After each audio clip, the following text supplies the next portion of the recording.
Hello friends, so I welcome you for one another lecture which is on steam. ये thermodynamics का एक important topic है और मैं आपको इसमें बताने जा रहा हूँ कि स्टीम क्या होती है, किस तरह से स्टीम का फॉर्मेशन होता है, क्या स्टीम के टाइप्स होते हैं और किस तरह से हम स्टीम की इंथैल्पी, एंट्रोपी, स्पेसिफिक वॉल्यूम हम कैलकुलेट करते हैं। तो आइए सबसे पहले बेसिक से स्टार्ट करते हैं। सबसे पहले समझते हैं स्टीम क्या होती है। स्टीम इज़ द गैसियस और वेपर फॉर्म ऑफ वाटर। जो पानी होता है उसका जो गैसियस फॉर्म होता है, वेपर फॉर्म होता है, हमको उसको बोलते हैं स्टीम। ठीक है। तो पानी को जब आप हीटअप करते हैं, हीटअप करेंगे तो वो वाटर किस में चेंज हो जाता है, स्टीम में चेंज हो जाता है। अब स्टीम के टाइप समझते हैं। सबसे पहला इसमें जो दे रखा है, यदि आप देखोगे यहाँ पे, तो ये है dry saturated steam. Dry saturated steam क्या होती है इसको समझते हैं। ड्राई सैचुरेटेड स्टीम क्या होती है इसको समझते हैं। तो ड्राई सैचुरेटेड स्टीम की यदि मैं बात करूं तो वो स्टीम जिसमें वाटर के पार्टिकल्स बिल्कुल नहीं होंगे। जैसे फॉर एग्जांपल हम स्टीम की बात, पानी की बात करें तो एटमॉस्फेरिक प्रेशर पे पानी 100 डिग्री सेल्सियस पे बॉयल होता है। तो 100 डिग्री सेल्सियस पे जब पूरा पानी बॉयल हो जाएगा तो वो किस में चेंज हो जाएगा, ड्राई सैचुरेटेड स्टीम में चेंज हो जाएगा। एक चीज़ और समझने की ज़रूरत है कि स्टीम का जो फॉर्मेशन है वो दो चीज़ पे डिपेंड करता है। एक तो प्रेशर पे डिपेंड करता है, एक टेम्परेचर पे डिपेंड करता है। आपको जान के ताज्जुब होगा कि हम 10 डिग्री सेल्सियस पे भी वाटर को स्टीम में चेंज कर सकते हैं, लेकिन उसके लिए प्रेशर क्या होना चाहिए, कम होना चाहिए। एक इम्पॉर्टेंट इन्फॉर्मेशन ये भी है कि जैसे जैसे आप प्रेशर बढ़ाते जाएंगे तो जो स्टीम फॉर्मेशन का जो टेम्परेचर होता है, सेचुरेशन टेम्परेचर होता है, वो भी क्या होता है, बढ़ता जाता है। और जैसे जैसे आप प्रेशर को कम करते जाएंगे तो स्टीम के फॉर्मेशन का जो टेम्परेचर है वो भी क्या होता जाता है, कम होता जाता है।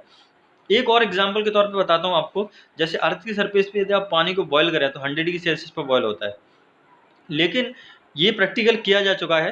यदि आप हिमालय के ऊपर जाएं या पहाड़ी के ऊपर जाएंगे तो वहाँ पे पानी को बॉयल करेंगे तो वो 97-98 डिग्री सेल्सियस तक पे बॉयल हो जाता है, क्योंकि जैसे जैसे आप ऊपर की तरफ जाएंगे तो प्रेशर क्या हो जाता है, कम हो जाता है। और कम प्रेशर पे क्या होता है, कम टेम्परेचर पे स्टीम का फॉर्मेशन हो जाता है। यदि हम प्रेशर कुकर की बात करें तो प्रेशर कुकर में क्या होता है, स्टीम का फॉर्मेशन और ज़्यादा टेम्परेचर पे होता है, क्योंकि उसमें क्या है, ज़्यादा प्रेशर जनरेट हो जाता है। अब हम स्टीम की बात करें तो ड्राई सैचुरेटेड स्टीम आपको समझ में आता है। वेट स्टीम क्या होती है, steam which is having water particles. वो स्टीम जिसमें वाटर के पार्टिकल्स होते हैं उस स्टीम को हम बोलते हैं वेट स्टीम। ठीक है। मतलब हम ये बोल सकते हैं कि ड्राई स्टीम और वेट, मतलब जिसमें वाटर के, ड्राई स्टीम जिसमें वाटर के पार्टिकल्स हों उसको हम क्या बोलेंगे, वेट स्टीम बोलेंगे। इसमें क्या हो सकता है कि 90% आपका ड्राई स्टीम हो सकता है, 10% वाटर के पार्टिकल्स हो सकते हैं। 95% ड्राई स्टीम हो सकता है, 5% वाटर के पार्टिकल्स हो सकते हैं। तो इस तरह की हम स्टीम को बोलते हैं वेट स्टीम। इसके बाद होता है सुपर हीटेड स्टीम। सीधा सी बात होती है, ड्राई सैचुरेटेड स्टीम जो होती है उसको यदि आप और थोड़ा सा हीटअप कर दें तो जो स्टीम आपको मिलेगी वो उसको मिलते हैं सुपर हीटेड स्टीम। जैसे 100 डिग्री सेल्सियस पे स्टीम है, एटमॉस्फेरिक प्रेशर पे यदि 100 डिग्री सेल्सियस पे स्टीम है, उसको मैं यदि और हीटअप कर दूंगा, और हीटअप कर दूंगा तो उसका टेम्परेचर बढ़ जाएगा। वो मान लीजिए 105 110 डिग्री सेल्सियस हो गया। तो इस तरह की जो स्टीम हमें मिलेगी उस स्टीम को बोलते हैं हम सुपर हीटेड स्टीम। ठीक है। तो मैंने आपको यहाँ पे 3 चीज़ें बता दी, ड्राई सैचुरेटेड, सुपर स्टीम, ये क्या क्या होते हैं सब हमने देख लिया। अब एक इंपॉर्टेंट कॉन्सेप्ट इसमें आता है, उसको हम बोलते हैं ड्राइनेस फ्रैक्शन। ठीक है, उसको क्या बोलते हैं हम, ड्राइनेस फ्रैक्शन बोलते हैं। तो ड्राइनेस फ्रैक्शन की यदि हम बात करेंगे तो ड्राइनेस फ्रैक्शन को हम डिफाइन करते हैं mg/m। आप देख सकते हो इसमें, इसमें mg क्या होता है, mass of dry saturated steam, और इसमें ये टोटल मास ऑफ मिक्सचर। मान लीजिए 600 ग्राम स्टीम है आपकी। ठीक है, टोटल स्टीम है, और उसमें 500 ग्राम्स क्या है, ड्राई सैचुरेटेड स्टीम है, और 100 ग्राम्स क्या, वाटर के पार्टिकल्स। तो mg कितना हो गया, 500, और m कितना हो गया, मास ऑफ मिक्सचर 600 ग्राम्स।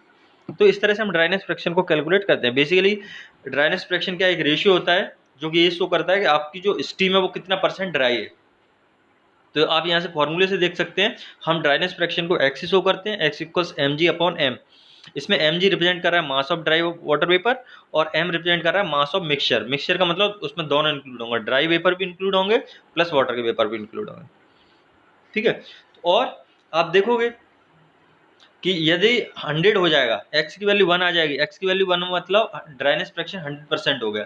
तो x की वैल्यू कम 1 होगी जब mg ऊपर भी होगा, mg नीचे भी होगा, इसका मतलब उसमें वाटर के पार्टिकल्स बिल्कुल नहीं होंगे।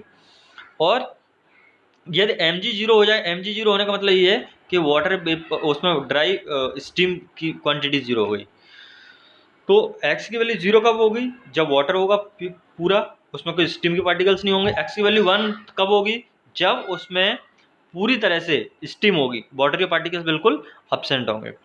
अब एक और इम्पोर्टेंट चीज़ समझने की यहाँ ज़रूरत है कि जो ड्राइनेस फ्रैक्शन होता है, इसको यदि हम परसेंटेज में चेंज कर देते हैं तो उसको हम क्वालिटी बोलते हैं। जैसे मान लीजिए ड्राइनेस फ्रैक्शन की वैल्यू 0.9 आया, तो इसका मतलब कितना होगा? 90%। तो इसका मतलब जो स्टीम है उसकी क्वालिटी क्या हो गई? 90% हो गई। मान लीजिए ड्राइनेस फ्रैक्शन 0.95 आया, तो 95% क्या होगी? स्टीम की क्वालिटी हो गई। तो ड्राइनेस फ्रैक्शन को जब हम परसेंटेज में चेंज करते हैं तो जो मिलता है उसको हम बोलते हैं क्वालिटी। इसी तरह ड्राइनेस फ्रैक्शन का उल्टा होता है। ड्राइनेस फ्रैक्शन बेसिकली शो करता है कितना परसेंट आपकी स्टीम ड्राई है। उसका दूसरा आता है आपका वेटनेस फ्रैक्शन। वेटनेस फ्रैक्शन का मतलब ये है कितना परसेंट उसमें वाटर के पार्टिकल्स हैं।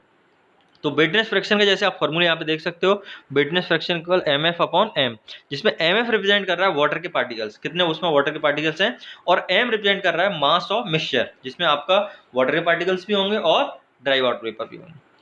और वेटनेस फ्रैक्शन को जब हम परसेंटेज में चेंज करते हैं तो उसको बोलते हैं प्राइमिंग। क्या बोलते हैं? प्राइमिंग। मान लीजिए वेटनेस फ्रैक्शन की वैल्यू आ रही है 0.2, इसका मतलब प्राइमिंग कितना होगा? 20% प्राइमिंग हो गया उसमें। ठीक है। और एक चीज ये समझ सकते हैं कि यदि हम ड्राइनेस फ्रैक्शन को 1 में से माइनस कर देंगे तो क्या मिल जाएगा आपको? वेटनेस फ्रैक्शन मिल जाएगा। इसके बाद आगे बढ़ते हैं। अब इसमें देखते हैं कि स्टीम का फॉर्मेशन किस तरह से होता है, किस तरह से हम स्टीम को बनाते हैं और कौन सा हीट हमको सप्लाई करना पड़ता है स्टीम के फॉर्मेशन के लिए। तो इस डायग्राम से देखते हैं। आप देखो इसमें एक डायग्राम ड्रॉ किया है हमने, और ये ड्रॉ किया है टेम्परेचर और प्रेशर के बीच में। यहाँ पर टेम्परेचर शो कर रहा है, सॉरी टेम्परेचर और हीट इनपुट। हीट इनपुट जिसको हम एंथैल्पी भी बोलते हैं। तो आप देखो सबसे पहले हमने जो लिया है वाटर, वो कितने डिग्री सेल्सियस पे लिया है? -10 डिग्री सेल्सियस पे। -10 डिग्री सेल्सियस पे लिया आपने। ऑब्वियस सी बात है, यदि आपका एटमॉस्फेरिक प्रेशर है तो -10 डिग्री सेल्सियस पे वाटर किस फॉर्म में होगा? सॉलिड फॉर्म में होगा। तो जैसे ही आपने उसको हीट सप्लाई किया तो आप देख सकते हो उस वाटर को जैसे हमने हीट सप्लाई किया तो उसका टेम्परेचर बढ़ना स्टार्ट हो गया। ठीक है। तो टेम्परेचर बढ़ना स्टार्ट हुआ, उसके बाद जैसे वो 0 डिग्री सेल्सियस पे पहुंचा तो उसका टेम्परेचर बढ़ना बंद हो गया। अब क्या होगा? सबसे पहले -10 डिग्री सेल्सियस वाला आइस था, वो किसमें चेंज होगा? 0 डिग्री सेल्सियस वाली आइस में। अभी उसका फेस चेंज नहीं हुआ, पहले भी सॉलिड था अब भी सॉलिड था, लेकिन उसका टेम्परेचर बढ़ गया। अब 0 डिग्री सेल्सियस वाली जो आइस है उसको आपने हीटअप किया। उसको हीटअप करेंगे तो सबसे पहले उसका टेम्परेचर चेंज नहीं होगा। क्या चेंज होगा? उसका फेस चेंज होगा। मतलब यहाँ पे आपका क्या था? सॉलिड था, और वो सॉलिड धीरे धीरे किस में चेंज हो जाएगा? लिक्विड में। तो यहाँ पे आपको पूरा क्या मिल जाएगा? लिक्विड मिल जाएगा, लेकिन सेम टेम्परेचर पे। इसका मतलब ये भी बोल सकते हैं कि इस पॉइंट पे आपका क्या है? 0 डिग्री सेल्सियस का आइस है, और इस पॉइंट पे क्या है? 0 डिग्री सेल्सियस का वाटर है। तो ये चीज़ समझ में आती है। एक चीज़ और होती है जिसको आपको समझना जरूरी है, एक मैंने हीट वाला लेक्चर भी किया है। एक होती है सेंसिबल हीट। यदि हीट सप्लाई करें उससे आपका टेम्परेचर बढ़ता है तो उसको बोलते हैं हम सेंसिबल हीट। और हीट सप्लाई करें जिससे आपका टेम्परेचर नहीं बढ़ता है, सिर्फ क्या होता है? फेस चेंज होता है, तो उसको हम बोलते हैं लेटेंट हीट। क्या बोलते हैं? Latent heat. तो आप देखोगे यहाँ से यहाँ तक मैंने इसमें SH शो किया है। SH का मतलब है सेंसिबल हीट। और फिर उसके बाद आप देखेंगे ये मैंने शो किया है LHF। LHF का मतलब होता है latent heat of fusion. Fusion का मतलब होता है पिघलना।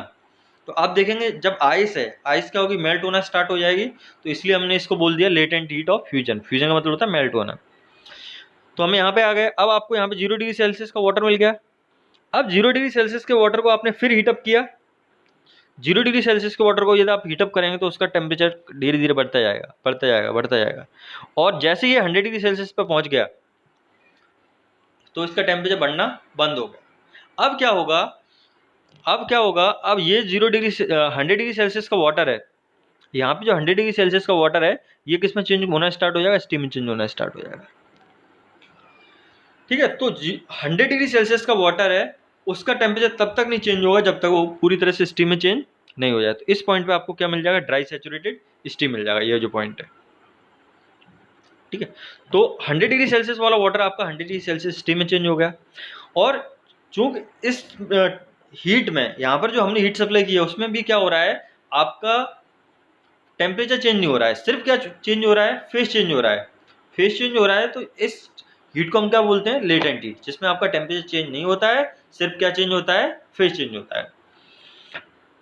तो इसको हम लेटेंट हीट और वेपोराइजेशन बोलते हैं, क्योंकि पानी क्या हो रहा है, गैस में चेंज हो रहा है, तो ये वेपोराइजेशन का प्रोसेस हो रहा है, इसलिए हम इसको बोल देते हैं LHV, latent heat of vaporisation. आप देखोगे मैंने यहाँ पे LHV से दिखाया हुआ है।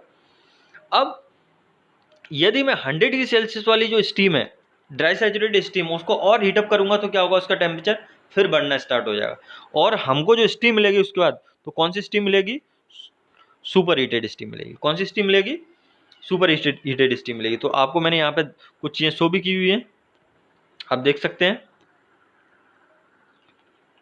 SH क्या है, सेंसिबल हीट है, मैंने आपको बता दिया सेंसिबल हीट किस तरह से होती है। LHF क्या है, लेटेंट हीट ऑफ फ्यूजन है। LHV क्या है, लेटेंट हीट ऑफ वेपोराइजेशन है। HF, ये HF HFG, ये बेसिकली HF शो करता है एंथैल्पी ऑफ वाटर, और ये सारी वैल्यूज हम कैलकुलेट करते हैं कहाँ से, स्टीम टेबल से। तो आप लोग ये रिकमेंड करेंगे, बोलेंगे, तो मैं आपको न्यूमेरिकल किस तरह सॉल्व होते हैं वो भी बता दूंगा। HFG क्या शो करता है, लेटेंट हीट ऑफ वेपोराइजेशन को शो करता है, ठीक है, और HG शो करता है ड्राई सैचुरेटेड स्टीम की। तो सबसे पहले इसको मैं समराइज करूँ मोटे तौर पे, तो -10 डिग्री सेल्सियस का स्टीम आइस था, सॉलिड फॉर्म में था, उसको आपने हीटअप किया तो वो 0 डिग्री सेल्सियस वाली आइस में कन्वर्ट हो जाएगा, ठीक है। तो उसका टेम्परेचर बढ़ा लेकिन फेज चेंज नहीं हुआ, तो इस तरह की हीट को बोलते हैं सेंसिबल हीट। फिर 0 डिग्री सेल्सियस की जो आइस थी वो किस में कन्वर्ट हो गया, 0 डिग्री सेल्सियस के वाटर में कन्वर्ट हो गया। यहाँ पे जो हम हीट सप्लाई करेंगे उसको बोलते हैं लेटेंट हीट ऑफ फ्यूजन, और 0 डिग्री सेल्सियस वाले वाटर को फिर हम हीटअप करेंगे तो किसमें चेंज हो जाएगा, 100 डिग्री सेल्सियस वाले वाटर में चेंज हो जाएगा, और इसको हम बोलते हैं latent heat of vaporisation. Sorry, 0 degree Celsius वाले वाटर को यदि आप हीटअप करेंगे तो वो किस में चेंज होगा, 100 डिग्री सेल्सियस वाले वाटर में, और 100 यहाँ पे जो हीट सप्लाई करेंगे चूंकि टेम्परेचर चेंज हो रहा है तो इस तरह की हीट को क्या बोलेंगे, सेंसिबल हीट। और फिर 100 डिग्री सेल्सियस वाला वाटर है उसको और आपने हीट सप्लाई की तो वो किस में चेंज हो गया, 100 डिग्री सेल्सियस वाली स्टीम में चेंज हो गया। इसको बोलते हैं हम sensible heat, latent heat of vaporisation, क्योंकि यहाँ पर भी टेम्परेचर चेंज नहीं हो रहा है, सिर्फ क्या चेंज हो रहा है, फेज चेंज हो रहा है, लिक्विड से गैस में चेंज हो रहा है। तो ये बात समझ में आती है। इसके बाद हम यहाँ पे देखेंगे कि इनकी जो प्रॉपर्टीज होती हैं वो किस तरह से हम कैलकुलेट करते हैं। तो मैंने यहाँ पे डायरेक्ट आपको फॉर्मूले से दिखा दिया है, और सबसे पहले हम वेट स्टीम के लिए देखते हैं। तो वेट स्टीम का यदि आप देखोगे तो हमने सबसे पहले एंथैल्पी दिखाया है। तो एंथैल्पी का जो फॉर्मूला होता है वेट स्टीम का कैलकुलेट करने का वो होता है HF प्लस X HFG, ठीक है। और ये सारी वैल्यूज जो होती हैं यहाँ पे, HF क्या है, एंथैल्पी ऑफ वाटर, और HFG क्या है, latent heat of vaporisation. X क्या रिप्रेजेंट करता है, X रिप्रेजेंट करता है आपका ड्राइनेस फ्रैक्शन को। इसी तरह हम वेट स्टीम के यदि वॉल्यूम को बात करें तो वेट स्टीम का वॉल्यूम निकालने का फॉर्मूला होता है V इक्वल्स XVG। देखिए बेसिकली ये जो फॉर्मूला आया है V इक्वल्स XVG, ये भी हमने कहाँ से ड्राइव किया है, V equals VF plus X VFG, और उस फॉर्मूले को आप फर्दर एक्सटेंड कर सकते हो, V equals VF plus X VG minus VF, ठीक है। तो इसको और सिंप्लीफाई करोगे तो आपको मिल जाएगा 1 minus x V F plus x we जी। लेकिन 1 माइनस एक्स करोगे तो उसकी जो वैल्यू आएगी वो बहुत कम आएगी, और वी एफ जो होता है, वी एफ बेसिकली क्या, लिक्विड है। तो लिक्विड का जो स्पेसिफिक वॉल्यूम होता है वो गैस की कंपेरिजन में क्या होता है, काफ़ी कम होता है। तो 1 माइनस वी एक्स कम है एक तो, प्लस वी एफ कम है, तो ये पूरा जो टर्म है 1 माइनस वी एक्स और इंटू वी एफ, इसकी वैल्यू बहुत ज़्यादा कम आएगी, इसलिए हम इस पूरे टर्म को क्या कर देते हैं, निगलेक्ट कर देते हैं। इसी तरह एंट्रोपी निकालने का फॉर्मूला, एंट्रोपी निकालने का फॉर्मूला यहाँ पे देख सकते हो, ये इसका फॉर्मूला आपने स्पेसिफिक वॉल्यूम का देखा, और यहाँ पर जो यूनिट होती है एंथैल्पी की वो यूनिट होती है किलो जूल पर केजी, स्पेसिफिक वॉल्यूम की यूनिट होगी मीटर क्यूब पर केजी, ठीक है। एंट्रोपी निकालते हैं तो एंट्रोपी निकालने का फॉर्मूला भी ये होता है SF प्लस एक्स SFG। ये सारी वैल्यूज हम कहाँ से कैलकुलेट करते हैं, SF का मतलब सीधा, F का मतलब फ्लूइड से, वाटर से, और SFG का मतलब लेटेंट है ना, जो आपका मिक्सचर होता है उसका। ऐसे ही यदि हम एक्सटर्नल वर्क डन निकालते हैं तो एक्सटर्नल वर्क डन निकालने का फॉर्मूला होता है XPBG। अब ड्राई सैचुरेटेड स्टीम की बात करें तो ड्राई सैचुरेटेड स्टीम की जो वैल्यू होती है वो डायरेक्ट हम स्टीम टेबल से निकाल सकते हैं, H बराबर HG, जो उसमें HG शो करता है, ठीक है। या फिर हम क्या बोल सकते हैं, ये जो फॉर्मूले, जितने फॉर्मूले आप यहाँ पे देख रहे हो, इन सारे फॉर्मूले में यदि x इक्वल्स 1 पुट अप कर दें, इन सारे फॉर्मूले में यदि हम x इक्वल्स 1 पुट अप कर दें तो किसका फॉर्मूले बन जाएंगे, ये फॉर्मूला बन जाएंगे आपका ड्राई सैचुरेटेड स्टीम के फॉर्मूले बन जाएंगे। तो आप देख सकते हो ये सारे डायरेक्ट आप वैल्यूज कैलकुलेट कर सकते हैं। एच इक्वल्स एच जी है आपका, वी इक्वल्स वी जी है, एस इक्वल्स एच जी है, यहाँ से आप देख सकते हो। अब हम देखते हैं सुपर हीटेड स्टीम। तो सुपर हीटेड स्टीम के लिए फॉर्मूला होता है H equals H G plus C P S T super heated minus T saturated. H G का मतलब enthalpy of dry saturated steam, CPS है यहाँ पर रिप्रेजेंट कर रहा है स्पेसिफिक हीट ऑफ स्टीम, जो कि वेरी करता है 2.1 किलोजूल पर केजी केल्विन से लेकर 2.4 किलोजूल पर केजी केल्विन, ये टेम्परेचर पर डिपेंडेंट होता है। टी सुपर हीटेड मतलब कितना उसका सुपर हीटेड टेम्परेचर दिया हुआ है। टी सैचुरेटेड मतलब उस प्रेशर के करस्पॉन्डिंग जो टेम्परेचर। इसको एक एग्जांपल से समझते हैं। जैसे मान लीजिए आपको एटमॉस्फेरिक प्रेशर पे स्टीम दी है जिसका टेम्परेचर 120 डिग्री सेल्सियस है, तो इसका मतलब टी सुपर हीटेड कितना होगा 120 डिग्री सेल्सियस। और यदि हम टी सैचुरेटेड की बात करें तो टी सैचुरेटेड हम फाइंड आउट करेंगे स्टीम टेबल से। तो एटमॉस्फेरिक प्रेशर होता है 1.013 बार, उसके करस्पॉन्डिंग हम टेम्परेचर देखेंगे तो उसके करस्पॉन्डिंग जो टेम्परेचर वो होगा 100 डिग्री सेल्सियस। तो वो टेम्परेचर हो जाएगा सैचुरेटेड टेम्परेचर।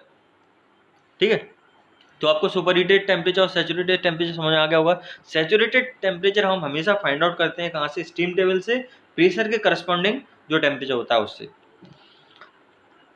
उसके बाद हम इसका स्पेसिफिक वॉल्यूम निकालते हैं। स्पेसिफिक वॉल्यूम ये फॉर्मूला है स्पेसिफिक वॉल्यूम निकालने का। तो स्पेसिफिक वॉल्यूम वी इक्वल्स क्या होता है, VG T super heated upon T saturated. हमको ध्यान रखना है जो टेम्परेचर की वैल्यू है वो सबको केल्विन में लेना है। ठीक है, यूनिट हमेशा ऐसा यूनिट में आप रखें, और टेम्परेचर को जब भी सॉल्व करें तो उसकी वैल्यूज को केल्विन में कंसिडर करना है। तो वी इक्वल्स वी जी हो गया T super heated minus T saturated, ये फॉर्मूला होता है। इसी तरह एंट्रोपी निकालने का फॉर्मूला होता है S equals H G plus C P L N. L N का मतलब natural log, log base e, T super heated upon T saturated. इसके बाद आप देखोगे यूनिट्स की बात करूँ, टेम्परेचर का केल्विन हो गया, एंथैल्पी का किलोजूल पर केजी हो गया, एंट्रोपी का जूल पर केजी केल्विन हो गया। तो दिस इज इट। यदि आप लोग कहेंगे तो मैं इसके न्यूमेरिकल भी सॉल्व करा दूंगा। So thank you for watching.